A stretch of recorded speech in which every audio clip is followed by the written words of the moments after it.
On this episode of Narcissist Apocalypse, we talk with a survivor named Darcy. And Darcy was in a toxic relationship with a cheating narcissist. It's a story of facades, kernels of truth, wanting proof, and trying to make things work.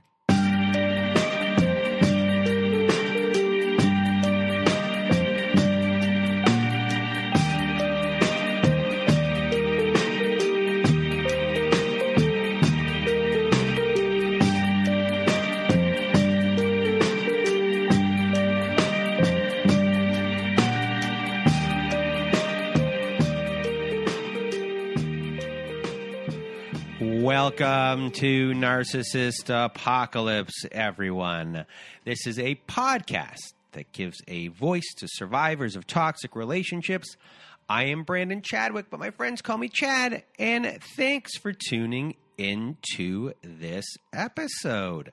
So what is a narcissist, you may ask? Well, for the purposes of this podcast, we refer to a narcissist as anyone who has displayed a pattern of behavior that shows a limited capacity to appreciate others' perspectives. It is that simple. And now, before we get to our episode today with Darcy, I just first want to thank everyone in the Narcissist Apocalypse community for listening to the show and sharing your thoughts by email, Instagram, Twitter, and Facebook. Also, a reminder, if you have not left us a review on whatever podcast service you use, Spotify, Apple, Google, Stitcher, CastBox, etc., please leave us a 5-star written review, as it helps out the show a lot when it comes to rankings. Now, if you have not been to our website recently and you want to be on our show, come on, everyone, send in your stories. Always looking for more stories. Please do go to narcissistapocalypse.com. Top of the page, there's a button there that says guest form, something like that. That's how well I know the website right now off the top of my head. I always forget this. But anyway, you press that button, you fill out the form, it comes to us, we go through the process. Who knows? You might be on the show next week, the week after that, the week after that. You never know. Send in your stories, everyone. But if you also want to be on the show in another way, we also have our Letters to My Narcissist compilation episode. We're still waiting for more letters to come in. You can also go to narcissistapocalypse.com. Side of the page, there's a floating button that says send voicemail. You click that button, you read your letter, it records up to 5 minutes. You need more than 5 minutes? Press that button twice. You need it 3 times because you want to record for 15 minutes? Press it 3 times. Not in a row, but you understand what I mean. Anyway, if you do not want to read the letter yourself, send the letter to narcissistapocalypse@gmail.com. Subject line, put letters to my narcissist. Send that letter to us, myself or my old pal Melissa, who's been really busy with work lately. But I just want to say shout out to my old pal Melissa. Hey, one of us will read it for you when the time comes. Now, other things we are offering at narcissistapocalypse.com. We are offering high-conflict parenting courses. Narcissistapocalypse.com/courses. Yes, we have now partnered with online parenting, and many of the courses we're offering were created by Bill Eddy. And if you've listened to our episode last year with a divorce lawyer named Helen, you'll know that Bill Eddy is an expert in dealing with these individuals in court, and now he's helped create many parenting courses to help you through divorce and to help support your children, too. These courses are the most widely recognized courses by family courts across the country. So if you want to support the show and are looking for guidance, please do go to narcissistapocalypse.com/courses. Also, something that we haven't done in a while, our Narcissist Apocalypse Q&A has been dormant for a little bit of time, but this week we recorded, and an episode is now out at Narcissist Apocalypse Q&A, available on all podcast apps. A new episode is out with someone named Monica Naj, and she is from the Safe Haven Partner and Abuse and Protection Program out of Texas, and we discuss abusers, red flags, and the services available to all abuse victims, including narcissistic abuse and what services are available at domestic violence agencies. So if you want to learn more about abusers, because she works with abusers themselves, it's really interesting to hear what she has to say about them. Go take a listen to that episode. And let's see, our Patreon, everyone. Last week we had an other support group meeting on Saturday night. We had a bunch of people there. We had a good time. We discussed people's issues and problems. We're giving out some homework too. So we're doing one every Saturday night on our Patreon at 9 p.m. Eastern Time. We're also starting an every other Wednesday meeting at 9 p.m. Eastern Time. That first Wednesday meeting will be this Wednesday. So if you want to join that group, because you couldn't do it on a Saturday and you can only do it on midweek on a weeknight, we got a Wednesday night every other week group starting this Wednesday. So that is that. We also have other episodes that have never aired that are on there. I just uploaded one a couple hours ago. By the time you hear this, it'll be more than a couple hours ago. Sometimes we have fun episodes on there with me and my old pal Melissa. Anyway, go to our Patreon if you want to support the show. Become a patron of our Patreon. You also get all these support group stuff. We might start adding a creative night as well. Patreon.com/narcissistapocalypse. You know, you get all the extras plus a lot of help, and not just help from me, but from others who are on there in our support group. So supporting our Patreon is also supporting yourself. And, before we start this episode, I just want to say there are tiny bit of sound problems at a certain point. When we were recording this, Darcy was, I didn't know it at the time, but she was with her child, and she does move from place to place because her child had to go to the bathroom. I think they were out while they were recording this. I had no idea because for the most part, you couldn't tell that she was actually out and about while talking to me, but she actually was. So there is these maybe like a 5 to 7 minute period during this episode where you maybe start hearing a little bit of wind and maybe some background noise as if they were at a mall or something. I really don't know. I didn't ask questions. But it's a really interesting episode. There is, I guess, some vulgar language here or there. But it's not like it was forceful or angry kind of vulgar language. It's just part of the story. So I just want to thank Darcy for being on the show, and from the bottom of my heart, thank you, Darcy, who is hopefully listening to this right now. And now, without further ado, here is my conversation with Darcy. Welcome to Narcissist Apocalypse, everyone. With me today, I have Darcy. How are you? I'm doing well. How are you? I am pretty good. It's nice afternoon here. I do have a cup of coffee with me. Did that even make sense? Did I even say coffee properly? I think I was speaking too fast. Anyway, I'm just going to get out of my way and your way. Thank you for being here with me today, Darcy. The floor is now yours. Thank you. Okay, so I guess I'll start with just telling you a little bit about myself. I'm 29 years old. I live in Florida. And so I come from a Hispanic family. We're Puerto Rican. And my family is very Christian, religious, very strict Christian. So that's kind of the household that I came from. I had a daughter at 19, and the man that I had my first daughter with left us like 2 days before her first birthday. So I already had some kind of trauma with men from my first daughter. And so after that relationship, I was single probably about 5 years. And, I was just trying to be as careful as I could be with choosing my next partner because I knew I did have a daughter and I didn't want to be burned again. So I spent that 5 years just very focused. I'm a hairstylist, so I went to hair school. I, just worked and went home to my daughter, and I, was just very focused on my career. I didn't really go out that much. And then right about when I was like 24 years old, my daughter had just turned about 5. And, she was getting to the age where it was easy to find a babysitter. She wasn't a baby anymore. So I started to go out a little bit more. I had never really been like a party girl because I was a mother so young.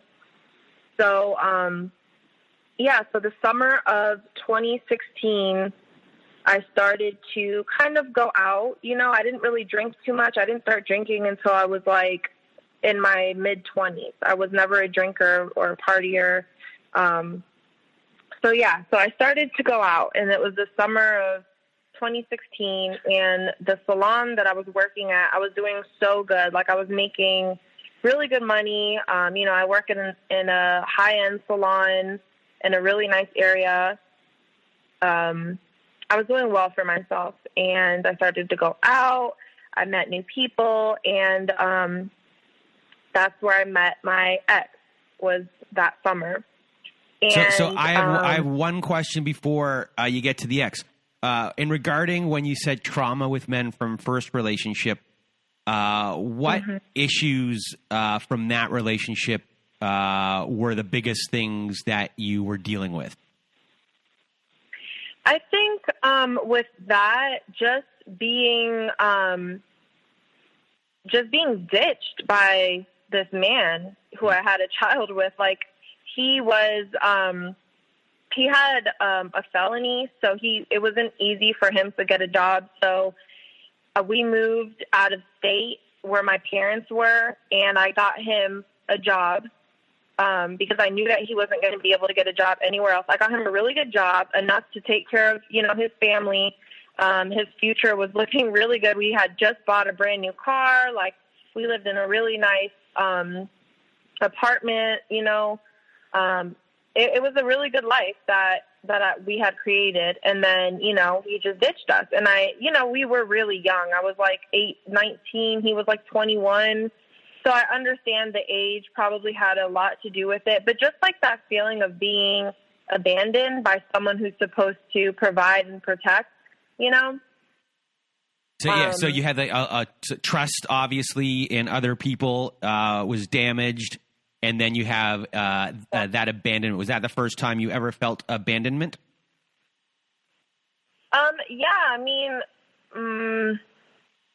My parents, my dad raised me. My mom, I didn't live with my mom until I was about 13, and I only lived with her until I was 16. So I don't know if, that's all like childhood trauma. I don't know if I felt like abandonment from my mom because she let my dad raise us. I don't really know where any of that, where the issues stem from that.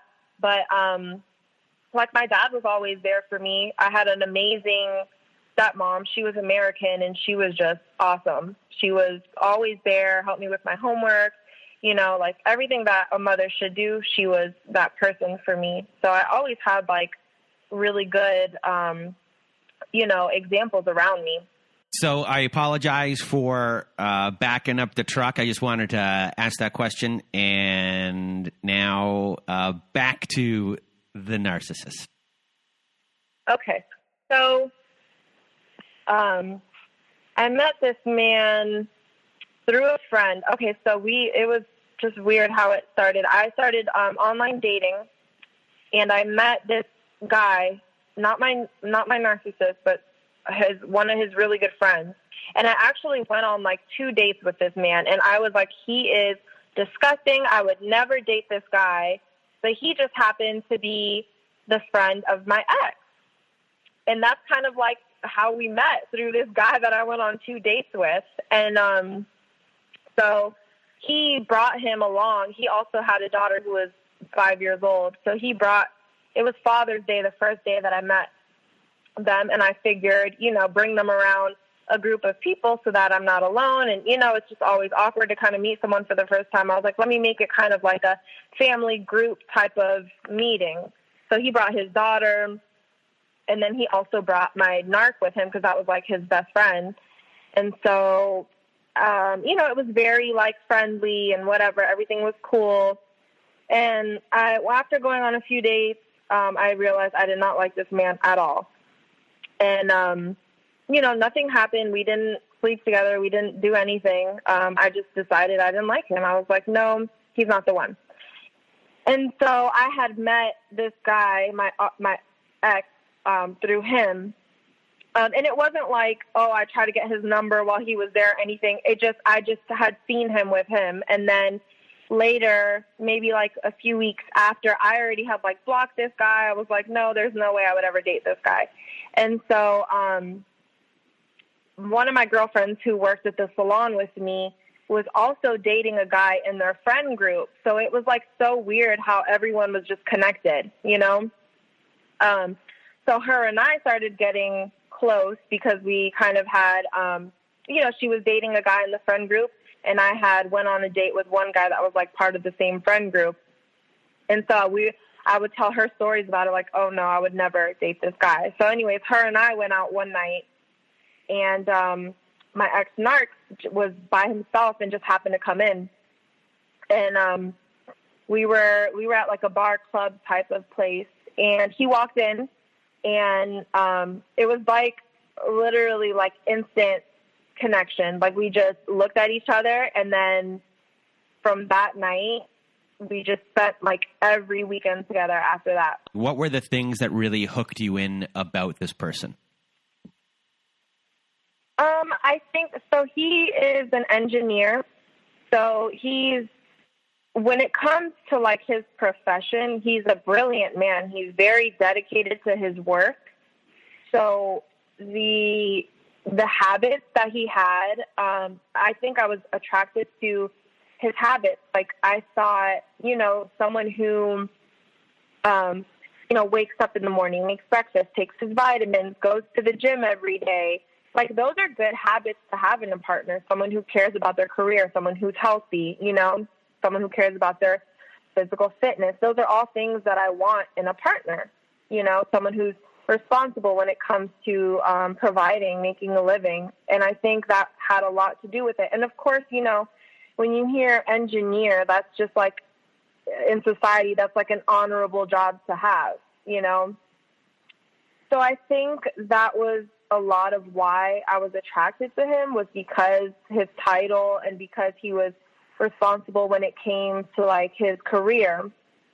And also, what we were, sleeping together. So that, I feel like that is also another way to get attached to someone, is when you're physical so soon. And then, I was bringing my daughter around him. So the way he was very like gentle with my daughter and very patient with my daughter. So that was like another thing that I was very attracted to, the fact that he was so mellow and patient with my 5-year-old at the time. And so I was like hooked right away. And, he was just such a gentleman, opened the doors for me. I never had to pay for anything. He was taking me to all these nice places. We went to Miami. We went to Fort Lauderdale. I don't know if I'm supposed to say the exact place, but, we were just going on trips, and I didn't have to pay for anything. It was just like a dream, And he was the opposite of guy number, the first guy, the one that just left. Exactly. Yeah. He was just, I didn't have to baby him and teach him how to be that provider. He just was the provider. Like he just knew how to make money, how to take care. I felt like I was being taken care of.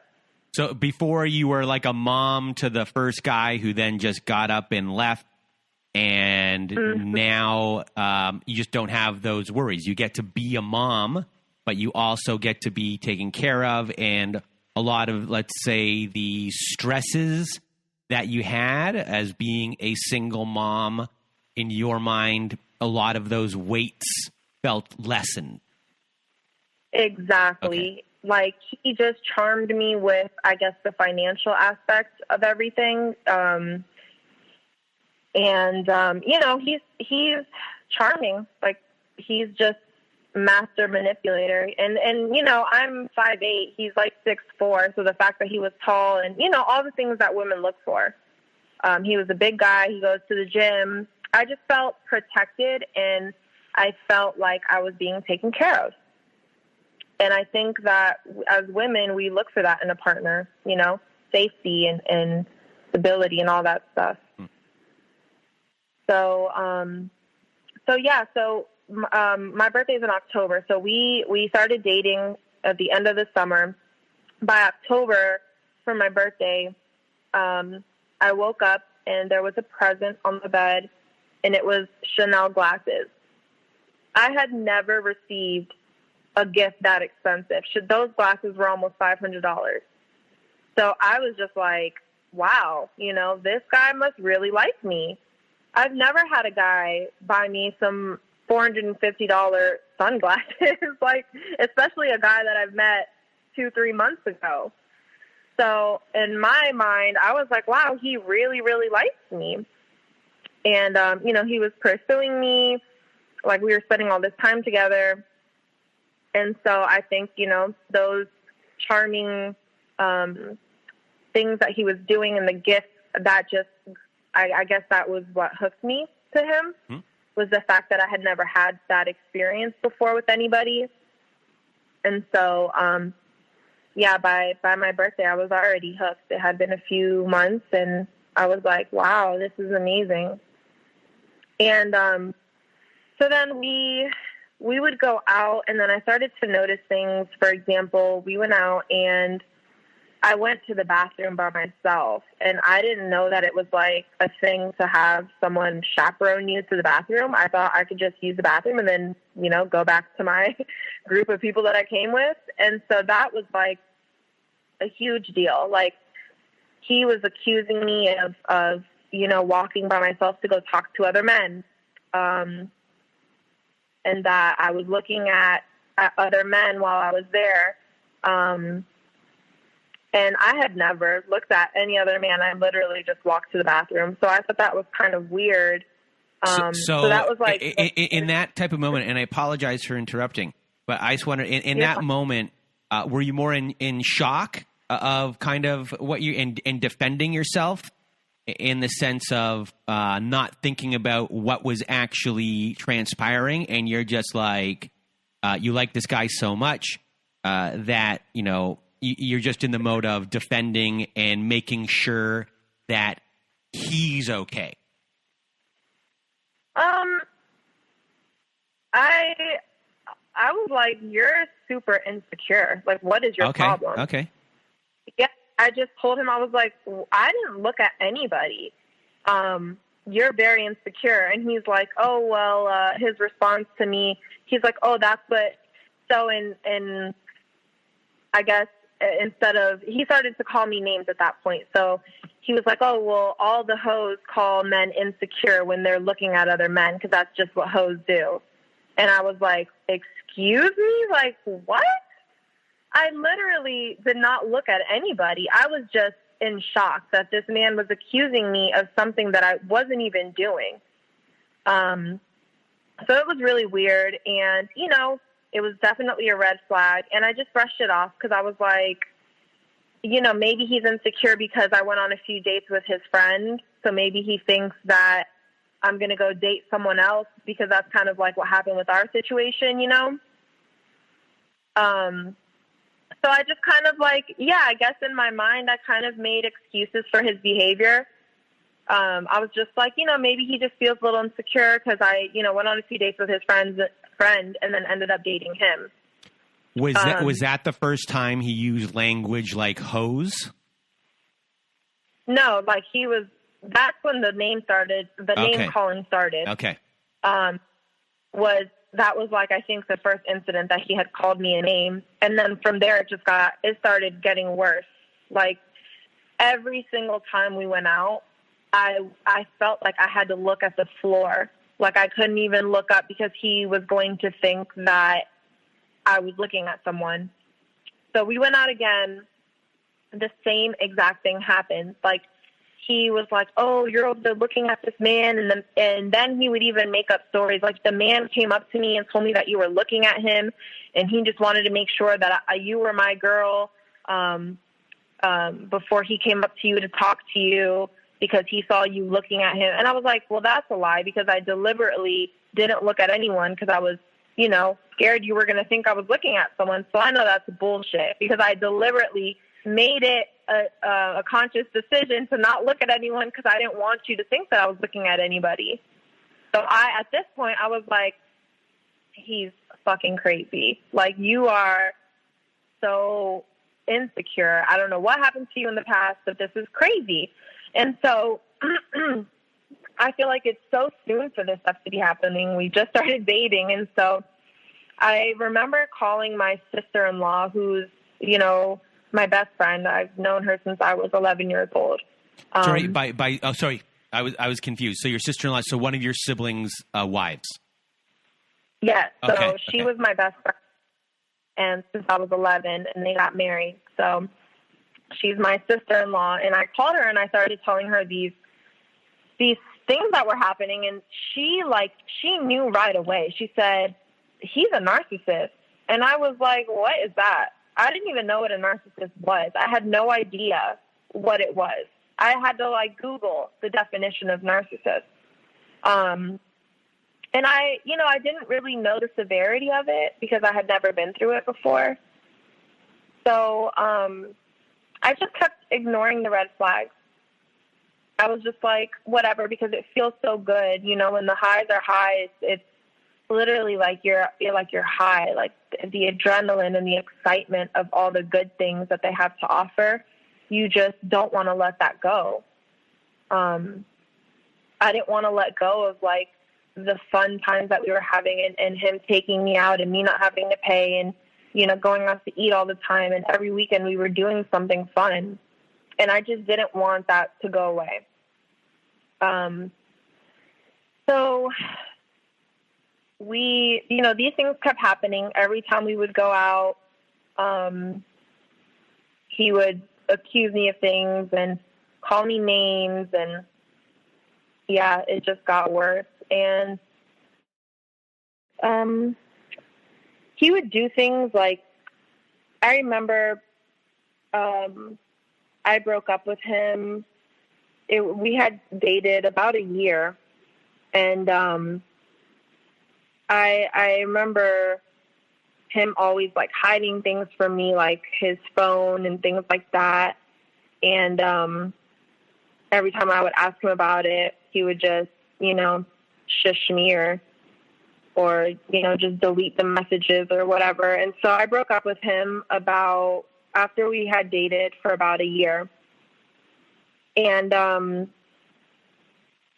so I remember I went on a trip to go see my family, and then when I came back, he had all these gifts on my doorstep, gifts for my daughter, gifts for me, flowers, and, just toys for my daughter. And so I said, okay, well, since you care so much, we can try again, but when we get together, I'm not going to risk anything, and I'm going to get on birth control because I don't want any accidents to happen. So literally the next day, I had already set this appointment before we even got back together. And so I go to get my birth control, and the doctor says, well, you can't get birth control. You're 4 weeks pregnant. And I was like, what? And I didn't know how to feel. I had I knew my daughter financially would be okay, but as far as how insecure this man was, and the name calling and the belittling, he would always talk about me being a hairstylist and always kind of belittle my job and make me feel like I wasn't good enough because I didn't have a title like his. Even though we made almost the same amount of money, which I thought was weird that he would put me down for, being successful in what I chose to do and loving what I do. It was just a way to to make me feel like shit about myself, you know? And so I called him immediately after the doctor's appointment, and I told him, I was like, hey, you know, they just told me I'm 4 weeks pregnant. And he was just like, what? Like, that's all he said. And so I was like, what do you want to do? And so immediately he's like, well, how do I even know that's my baby? And I was like, well, if it's not your baby, it's God's baby, because I haven't been with anyone else for the past year. It's been you. So I don't know what to tell you. And that made me feel like shit. Like, literally, I've done nothing but date this one guy and, you know, spend all my time with this one person. And then when we find out I'm pregnant, then he accuses me of the baby not being his, which I thought was, I felt so humiliated. Like, excuse me? Like, how could you say that? And so I just didn't know what to do. I was just so confused. And he would be nice one day, you know, like super lovey-dovey. And then the next day it'd go back to like the name calling and the belittling and everything. So I decided I went to go visit my family. And at that point, everyone knew that I was pregnant. And when I came back, I was not happy about it. I just never felt joy about the whole situation. I just felt like, what the hell did I just do? Because I knew that to deal with this man was going to be hell. And through the whole pregnancy, I just never felt happy about it. I was just like, fuck. Like, what did I just do? Because I've had a baby before, and I know how hard it is, and I already knew what to expect.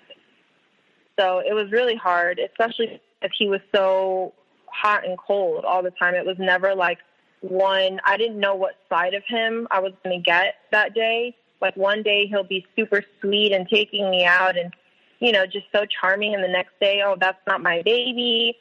I don't give a fuck about you. You're a fucking thought, which is like calling me like a whore. But that's just like his lingo.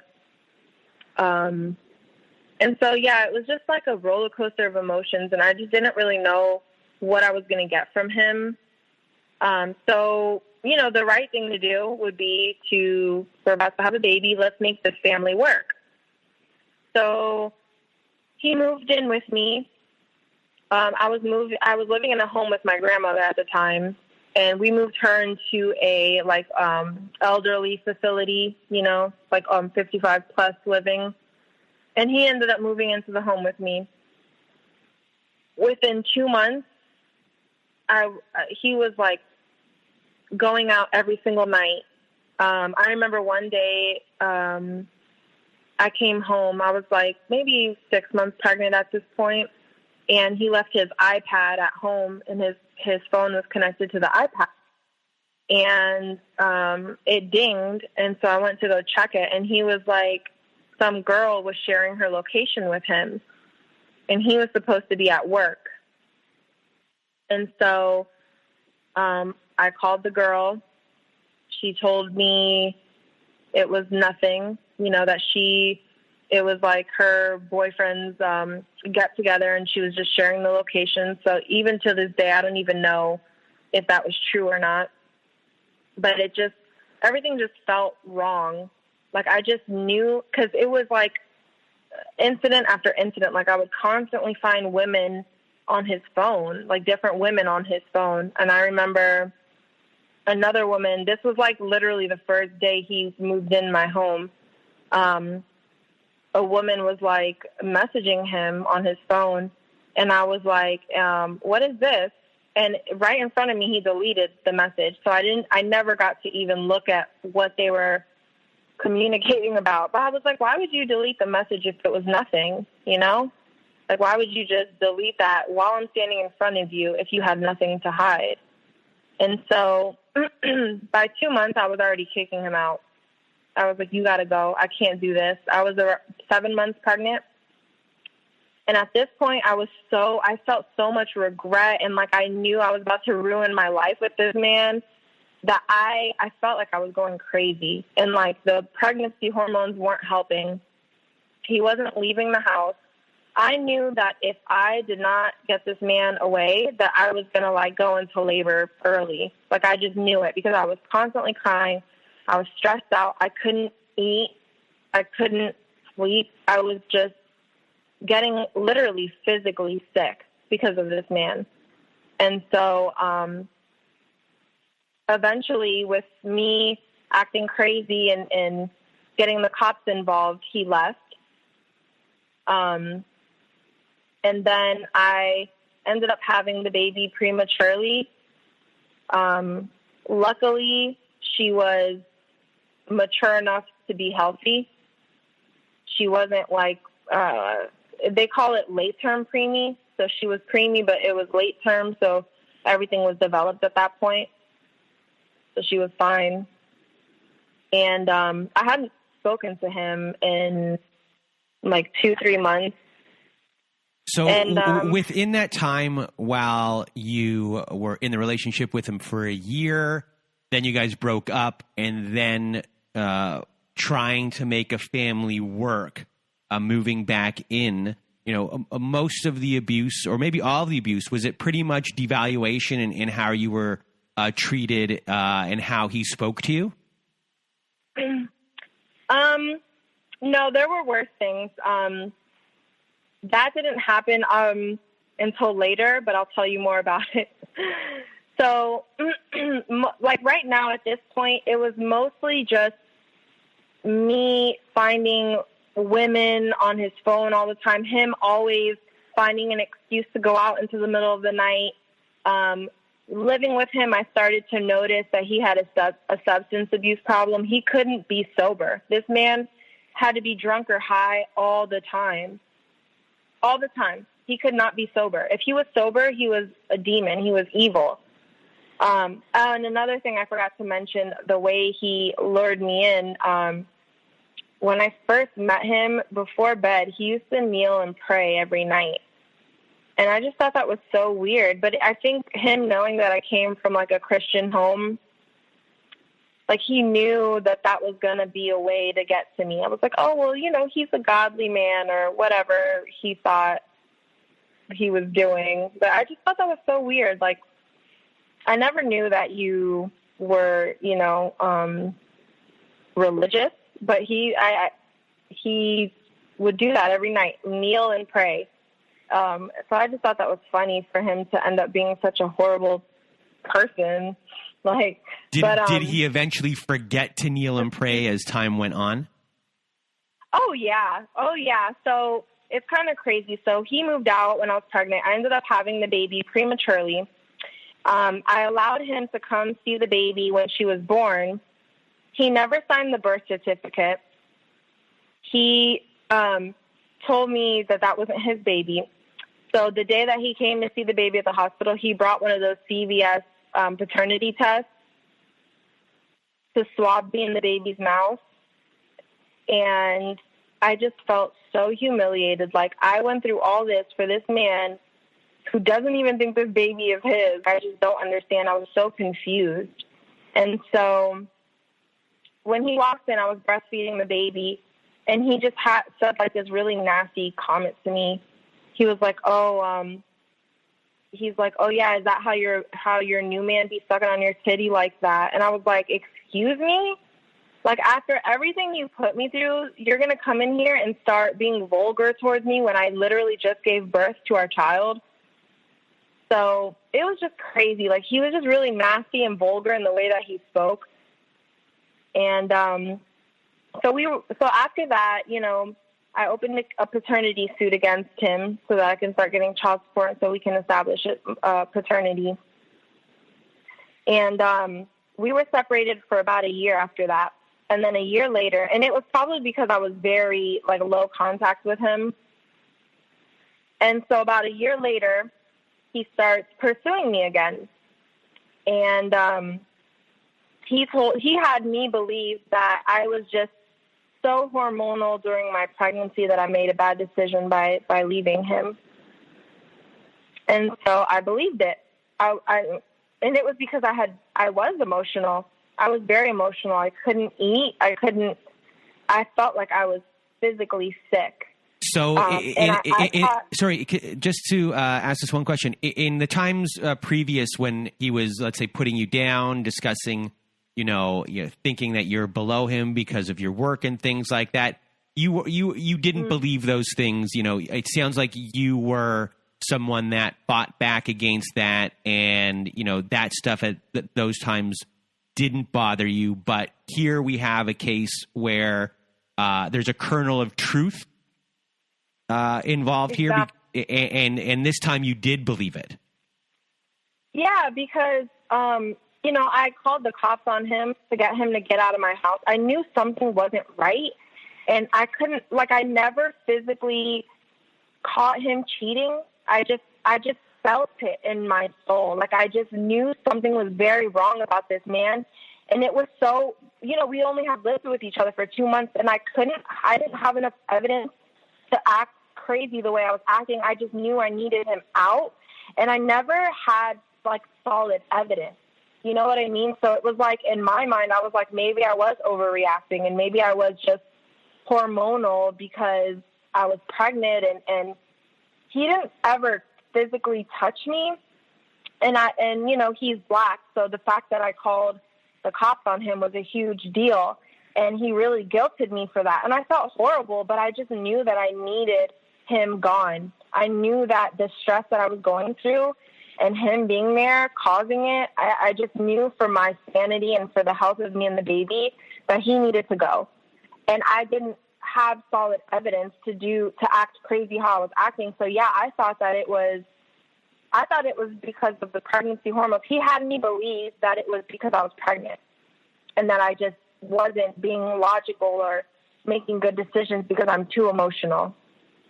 And so, I believed it, and I felt bad. I felt bad for calling the cops on him because he never really physically hurt me in that way. So we ended up, and then I was having issues at home. My grandmother had moved back in with me when I kicked him out. And I was having issues at home, so I think he saw that and kind of used that as a way to get me back as well. And so he was like, I'm going to buy you guys a house. I'm going to buy a house for you and the kids, and, you just move in. I'll stop paying child support, and we could just raise the kids together. It's a win-win for everybody. And, we get to be a family, and, he just hyped it up to be this picture-perfect situation. And that way you can get away from your family drama, and you can have a nice home for you and your children.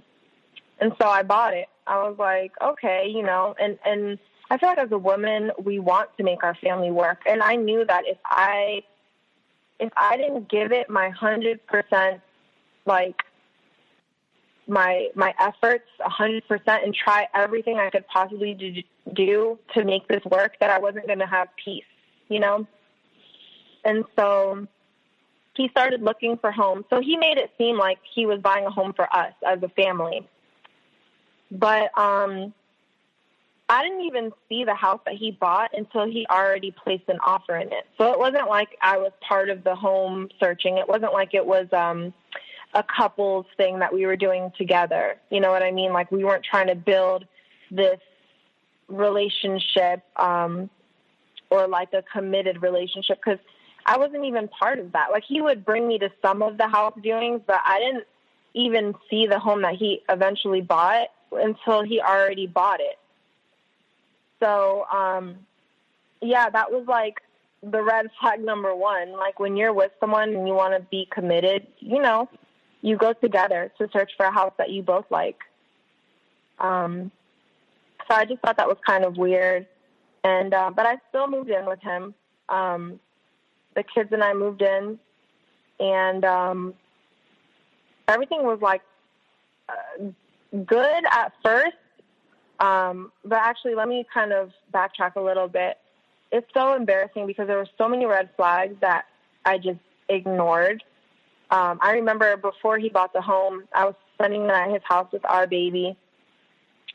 And I remember he gave the baby, at this point she was already 1, so she could like play on the cell phones. And he gave her his phone to play a little game, and he went to the bathroom. And of course, me already knowing that there's something going on, I grab the phone and I go straight to his Instagram and I open his messages. And of course, I find, like, I don't even want to exaggerate, but I'm talking about nothing but women in his inbox, like probably 30, 40 women. And his best friend at the time plays professional baseball, so he was going to, I think it was some Asian country, and he was going to go visit his friend. It was Korea. I think it was Korea. And it was nothing but inboxes of him inviting these women to go to Korea with him, to go see his friend. And immediately I was like, what the hell is this? Like, why are you inviting all these women to go with you? And you're trying to pursue your family at the same time. Like, what's going on? And he was like, oh, you know, and his friend is married. He has a wife. And he was like, you know, I was just, you know, my friend is out there and he's by himself. And I was just trying to bring a few hoes for him just so he could have a few women, you know, because he's just been out there by himself. And I was like, isn't he married? You know, and so at that point I was so pissed off, but he hid my car keys, so I couldn't even leave his house. He hid my car keys, wouldn't give them back to me. And so I had to spend the night there with him that night. And then eventually I just like blocked it out of my mind. Like, I didn't want to believe that it was him, you know, doing those things. And I just believed it because I knew that baseball players, they have a record of just having different women all the time. So I was like, maybe it was for his friend, you know? So stupid. And during that time, before we got into the house, and when we were separated for that year, it's crazy because now that I'm talking about it, like, different scenarios keep coming up in my head. Like, how could I ignore that? I remember I was out with one of my girlfriends, and this is during the time period that we were separated, and he always knew where I was, always. And I didn't know if it was him tracking, like put a tracker on my car, or if he was just had something on my phone where he was tracking me, but this man knew where I was all the time. It was so bizarre. I didn't know how he knew every time I went out where I was and who I was with. It was actually scary, to be honest. I didn't know how he was tracking me. So one night, literally out of nowhere, he contacts me when I'm out with my friends, and he's like, where are you? I'm going to go pick you up. And at this point, I was still in love with him. And so my phone died, and I was like, I didn't have contact with him. And somehow he knew where I was, and he picked me up, and he took me to his apartment. And while I was there, I was so drunk. I was just, like, sitting on the bed, and my head was spinning. And a woman banging on his door, and she's like, is that Mom? Oh, excuse me. Don't worry. She was banging on the door asking if that was the mother of his child, and she was crying, and she was, like, hysterically crying, like, and he was like, well, I'm not going to let you in because she's in here, so you're just going to have to go. And so he closes the door, and I'm sitting on the bed like, is this really fucking happening right now? Like, is this woman really banging on the door asking if I'm in here? Like, I cannot believe that this is happening. And so he closed the door, and then she comes back and she starts banging on it again, like she's the cops or something, like literally just hysterically crying, banging on his door. And so the next day I asked him about it. I was like, did that really happen, or was I just, like, really drunk? And so we talked about it, and he was like, yeah, that was this girl that I was talking to, but I don't really want her like that. You know, just made it seem like she was, like, whatever. So obviously it's with every woman that he just discards them. You know, he has his fun, he plays his game, and then he just throws them away. And so, yeah, I don't know how the hell I even moved in with him after that. I don't know what was going through my mind, why I thought it was a good idea to move me and the children in with him. Well, it sounds like your belief system throughout this whole entire process, you know, you already had the love bombing. You already were hooked into him in those ways. You know, when it came to your belief of what a relationship is, and it sounds like that one of your beliefs was that, you know, I'm about to have a child with this guy. I need to try as hard as I can at least once to make it work. Mm-hmm. And it seems like that phrase, I need to figure out how to make it work, and that maybe beforehand that was always in your head of what you believed and how relationships are, which helped keep you there and stick around with all the other things mixed in. So as far as making it work, you know, you also said that I never had proof. I never could catch him in the act. So, you know, at that point, it's hard you're still like, well, we're making it work. I don't have the proof of these things. I need the proof to end everything. So it all makes sense to me. Yeah, it's like I never had like the solid proof, so I could never, when I left him, what was my excuse? You know, other than my intuition telling me that there's something very, very wrong, and this feeling in my gut, like I just felt something so strong, and I didn't have proof. So it was like when I would break up with him, and then he would be like, you know, manipulate me into thinking that I did something wrong, I would believe it because I didn't have the proof. And so it was just so hard. And yes, I wanted, you know, I already had a failed relationship with my first daughter. The last thing I wanted was to be humiliated and have another child out of wedlock. And now I have 2 children by 2 different men, and it didn't work out. And I just think, you know, I'm the only person in my family who's not married. I'm the only person who has children out of the marriage, you know. So to me, it was like the most humiliating thing I could have ever done. And so in that way, that also thought, were you thinking, I have 2 children out of wedlock, 2 different men. Who am I going to find that's going to look at me and say, why, like who would want me? Is that kind of what's going through your brain as well? Yes, exactly. And, you know, it was just like such a humiliation for me. And I was thinking a lot of like what other people would think about me and what my family would think about me and what his mom would think about me. And just, I was thinking about everybody and what they would think about me and about this situation. I wasn't thinking about, you know, I just wanted it to work. I wanted it to work, and I was going to do whatever I needed to do to make this work.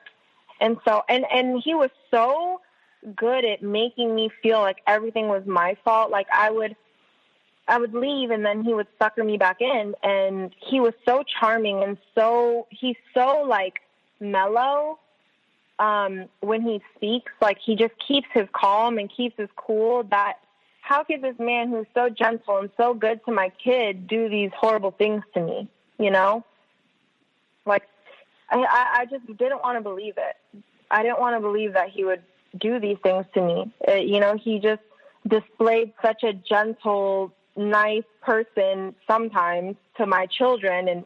And so I was just having a hard time understanding that people like this exist. So, yeah, so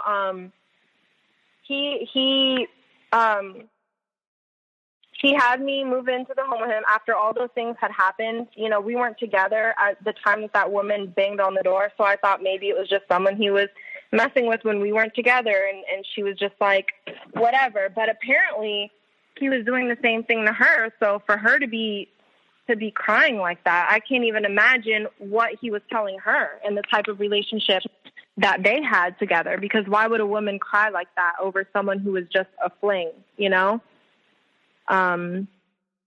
So I just thought that was, I couldn't believe that you know, and at that point, after experiencing that, I did not trust this man at all. Like, I remember like one time he was working from home and he wasn't answering my phone calls. And my gut started feeling weird, and I drove to his house, and I was like, where is she? And I was like opening the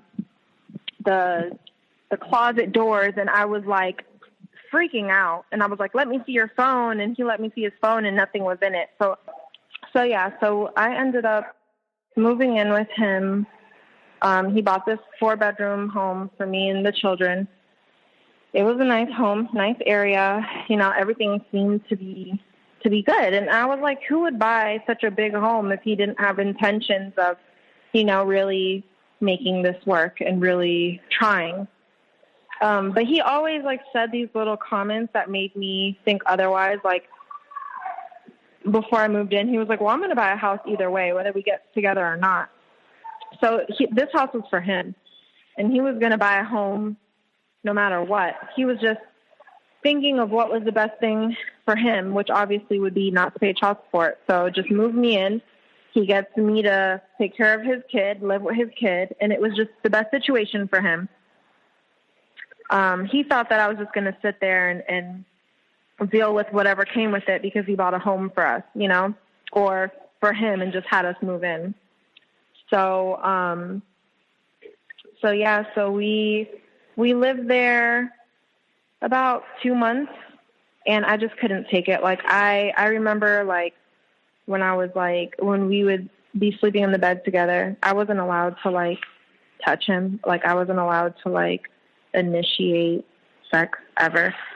If I tried to touch him or initiate anything, he would say he's too tired from work.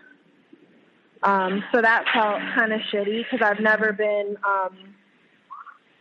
never had a man tell me no before like that. So to be rejected, especially from the man that I was with, it just felt bad.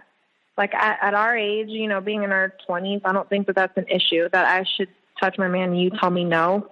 I thought that was so weird, and I had never had that experience before. But then I would wake up, and he would literally have sex with me when I was sleeping. So it was I wasn't allowed to enjoy it or initiate it. It was only when he wanted, and sometimes it would be when I was sleeping. It was so weird. I just didn't understand it. Why can't I initiate it, or why can't I be awake to experience that? Why do you have to do that when I'm sleeping? I thought that was so bizarre. So, one time I remember in the middle, I remember one time we were having sex, and it was just no emotion to it. And he was like, I don't know what's wrong with you. All the toes, you bust the nuts on my dick, right in the middle of sex. And I was like, what? I literally just started crying. I was like, I can't believe you would speak to me like that in the middle of this. Is supposed to be a good thing that we share together. And I just thought that was so vulgar and so rude and disrespectful to say to me in the middle of that. I just thought it was so weird and so degrading. Who says that to their woman? So yeah. And, I wasn't allowed to do anything. If I wanted to go out, I remember I went to a happy hour with my girlfriend, and this is kind of where it all ended, because I realized I don't want to be in a relationship where I can't be my authentic self. And I always felt like I was walking on eggshells. And I remember I went to a happy hour with my girlfriend, and in his eyes, everyone was a hoe. Every woman is a hoe. Every woman's a slut. That was his look on women. That's what he would say. And so I went to a happy hour, and he FaceTimed me, and I always made it a point to answer because I didn't want to give him anything to be insecure about, because he was so moody, and I just didn't want him to give him a reason. So he FaceTimed me, I answered, and it was maybe 8 o'clock. It was early, I was home before 9. It wasn't like I got home super late. But that day, he made that a reason to break up with me. And he was like, oh, I can't believe you're hanging out with that slut. He's like, you're not my girl. So he literally just moves me and my children in his home and then breaks up with me because I go out on a happy hour after work with my girlfriend. And so he broke up with me. And then by the time I get home, he's on his way to Atlanta with his friend. So I think that he used that argument as a way to go party to another state without his family, and to kind of justify why he was about to go do what he was about to do. Kind of like we were on break. I could do anything I wanted to because we were broken up at that point. Exactly. Like he just found a little argument to blow it up so that he can do whatever he wanted to do and not feel guilty about it. And when he came back, did he try to do to hoover you back? Oh no! When he came back, I left. Okay. I was gone. I know, but did he try to do a hoover back? Oh, absolutely. He so at that point when he left out of town, I called him. I FaceTimed him because I didn't know where he was, and he answered the FaceTime. He was in the car with his buddy, his little baseball player buddy, and another guy. And he didn't answer. He put his friend on the phone. And at this point, I was livid. I couldn't believe that he was being this disrespectful to me and my children, doing this to the family that he just moved in, you know. And so at this point, his friend, his baseball player friend, answers the phone, and I was pissed. And I was like, I didn't fucking call to talk to you. I called to talk to my man. And then he's like, your man? Like, you know, because we were broken up apparently. And he's like, I don't have anything to do with this. So he puts my ex on the phone, and I looked at him, and I was just like, I'm done with you. I said, I'm done. And when he got back, me and the kids were gone, and that was it. It only took him 2 months to fuck up, and I left. And I had no idea where I was going, what I was going to do. I didn't care. I knew that this man is too immature to have a family. And I just couldn't deal with that. I couldn't deal with the lying. Like, God knows what he was about to do. Like, why would you pick a fight, break up with your girl who you just moved into this big home that you apparently bought for your children, and then go out of town to party with your baseball player friends? Like, we already know. I mean, you can just assume, but more than likely you're up to no good. And I wasn't going to stick around to find out what it was. I wasn't going to do that. And so, yeah, I left. And, of course, he was like, I can't stop crying, you know, after we left. I can't stop crying. I can't believe this is happening, you know, whatever. And then I was able to keep very low contact for a while, but he always found his way back in. And so we I was able to keep him away probably maybe like 6-7 months. And then my daughter's birthday was coming, and then he found his way back in. Used her birthday as like an excuse to be around us. And at this point, he already had a girlfriend, of course, because this girl was already around. And it's so funny. He got a girlfriend like immediately after we split up. And it's so funny because the girl who he started dating was someone who was always looking at my Instagram story. And I was like, that's so funny that she was already there while we were together, like already looking at our lives while we were together. It's like, that's not a coincidence. Like, you already had some story in her head of what was going on, you know? And so you were able to just pick her up when you dropped me, when you discarded me. You had someone already, you know, already ready. So yeah, it was just like this big chaotic game that he was playing. Like he would find what was in the best interest for him, and then whoever was going to be that person to get what he needed. Like for me, it was getting off child support. So he went as far as to buy this home and move me and my children in.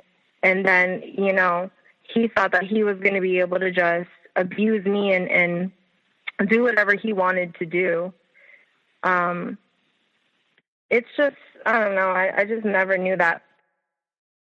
Literally couldn't even touch him. Like, if I tried to touch him, initiate sex, oh, I'm too tired, I have to work tomorrow. You know I have to work. Why are you trying to make me tired? I'm the only one that pays bills here.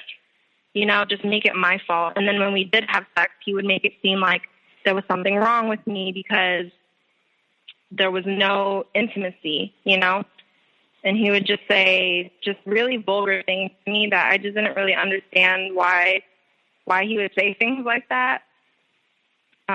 So after, it was just, after you left and, you know, all those kind of weird things were happening, you eventually have to go to, I guess, court, or not court, but like, yes. I guess proceedings have to happen when it comes to child support and things like that. So what happened with all that stuff?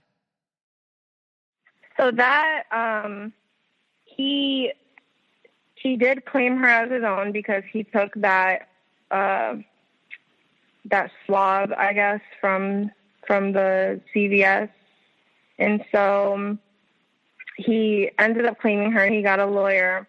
And then this case has just been dragging along because he, like I said, so he had us move in. So we stopped the case. And then I moved out. So this case started again.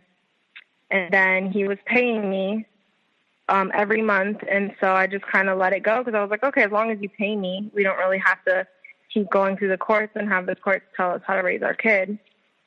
And then in the summer, he got upset with me for Father's Day. And that's another thing. Like, he always would text my family. Like, if I did something that pissed him off, he would text my family, trying to make me look bad. And for this particular incident, it was so funny because I was actually with my family. And he was just being very disrespectful via text. I remember he was just cursing me out, telling me that I was ugly, just mean things, like just very mean things. So I blocked him. And then Father's Day, I unblocked him. And I was like, hey, if you want to pick up the baby, this is where we'll be. And again, I guess he was watching my social media. I had posted just like a video of the patio of the hotel we were at where my father was staying because it was Father's Day. And then he contacts my family and he's like, oh, you know, I can't see the baby today because your daughter is partying. She's at the beach partying. And they replied, they were like, well, you know, she's actually right here with me with the baby. So I don't really know, like, where you think she is. But, you know, just using family members to kind of get into the middle of it. He would call my mom. I remember when he would go to the gym and then come home at 11 p.m. smelling like liquor. And I would just be furious because I'm not stupid. I know where you were. You know, like, don't lie to me. I could barely get this man to sit and eat dinner with us. He was always in a rush to leave the house. Like, he never wanted to be part of the family. He wanted to just leave and go get drunk or whatever he was doing. I never even knew what he was doing. So I remember one night he came home and gave me a kiss, and I was like, I thought you were at the gym. Why do you smell like alcohol? He told me he bought one of those little 2-ounce bottles from the gas station. Yeah, that's what he told me he did, that he bought little 2-ounce bottles of alcohol. And I was like, I'm not fucking stupid. And then during that argument, he called my mom during the argument. Like, we are grown-ass adults, and he called my mother. And I told my mom, Mom, I'm not tolerating this. I will not tolerate this.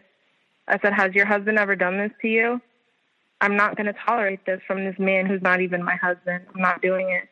And so he would always just try to use family as a way to, like, guilt me into doing what he wanted. He would do it with our arguments. He would call family members. And he's very charming. So even my family members were like, well, why would this man buy you a house if he didn't love you or if he didn't want, you know, the best for you guys? I'm like, that wasn't my house. My name wasn't on that house. I didn't even see the house until he bought it. Like, that wasn't, he was going to buy a house whether me and the children moved in or not. This was just in his best interest for me to move in because he was paying me child support. That was the only reason why he moved us in. So it was just a lot of mind games and manipulation. And yeah, I'm sure there's so much more that I'm forgetting because it's been so long that it was just, I mean. So where are you with the court case, or as far as like child support, like what's going on, and have there been problems? Yes. So because of Father's Day, he ended up not picking her up. And so he used that as an excuse not to pay me child support. He said, I'm going to let you struggle for a month to teach you a lesson. That was his exact words. And so he didn't pay me child support that month. And I thought to myself, I'm not fucking playing this game with you. So I contacted my lawyer and we continued the case. And his lawyer withdrew from their case. I guess she got fed up with the back and forth. And then, so now he doesn't have a lawyer, an attorney, and he's not responding to my attorney. So this morning I got an email and they told him if he doesn't submit the documents in 10 days, they're going to file against him in the court for the court to get that information and to also request that he pays all my attorney fees. So I don't know what's going to happen now. I don't know if he's going to start acting out because of that, because he does that. He hadn't paid me child support in several months. He'll do like 1 month and then the next month pay me like half of it. So he'll just use it as a way to get to me because he knows eventually I'm going to call him and be like, what the hell? Like, why aren't you paying me child support, you know? So how are you doing now that you're out of it? Has the trauma bond fully been cut? And as far as your healing process, like what have you done? How are you feeling about yourself? So it's taken a very long time because he used to talk a lot about my job. And then when he got a girlfriend, his girlfriend was a nurse. And I remember him telling me how she was so much better because she's a nurse and she just has a better career than me and all this stuff. So that kind of like hurt my feelings. But now, I mean, that was like maybe in the summer. Now, honestly, I feel nothing for this man. I just feel disgust. I feel embarrassed when I look at him that I could even allow someone to come into my life and just turn it upside down. I used to have a business, and through the breakup, when I left his home, I got rid of my business because I had never lived by myself before. I didn't know if I could afford me and 2 kids and to sustain this business by myself. So I just got rid of it. That's how much I wanted to leave this man. I didn't care what I had to do. I would have done anything to get out of that situation because I knew that I knew that he didn't care. Like I never felt like this was the man who loves me. Like it wasn't there. It was never there. It was just more of like you said, like a trauma bond. Like there was something about him that I was missing that he was giving me. And I think it was the finances. I mean, what else could it be? Well, besides the finances, you know, you loved him and, you know, that other part was hooking you in as well as trying to make it work. But I guess, you know, at a certain point when you're fed up and you're like, I don't want to make this work anymore. It becomes easier to leave because, you know, you did give it that try. You tried. And, yes, exactly. You know, eventually you had enough proof that this is never going to work. So I never physically caught him cheating. But I just know because, when he was with his girlfriend, he was cheating on his girlfriend. And then, so I think where I kind of like fully got over him, I started dating this guy in the summer. It didn't work out, but it wasn't because he was abusive. It was other reasons. But he started like freaking out, you know, trying to follow my boyfriend on social media, trying to intimidate him when he was around, when I would drop the baby off, you know, just he would like pull around in his car and try and intimidate my boyfriend and stuff like that. And that to me was just so unattractive. I don't know. I just feel like he's so immature, and it's just very unattractive. And I also feel like when I left him, he almost got worse.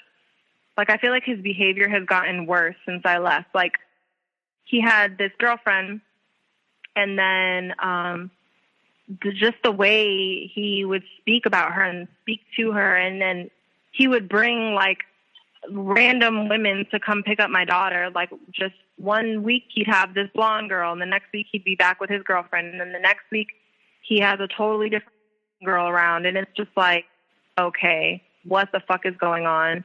You know, and it worries me for my daughter that has to see that. I don't know. I don't even know. I just feel like I was completely, like, blindsided about this character. Like, this man used to literally kneel down and pray every night when I met him. And then to now see a completely different character, I'm like, maybe this is just who he was, and he just hid it until I was, like, too deep in it, you know, and then he just showed me who he was. Or maybe I just didn't want to see it in the beginning. I don't know. So now, I guess, before we end off our show, do you have anything, words of wisdom or advice for other people who are going through or have been through the same thing as you? I would just say, as hard as it is, don't ignore the red flags. And it doesn't get better. If anything, it gets worse. If in the honeymoon stage it's not good, it's not going to get better. It just gets worse. It gets way worse. Like, if you have a gut feeling, 9 times out of 10, that gut feeling is right. Always. Well, Darcy, I want to thank you for being here with me today. Well, thank you. And for everyone else who is listening, I hope you have a good night.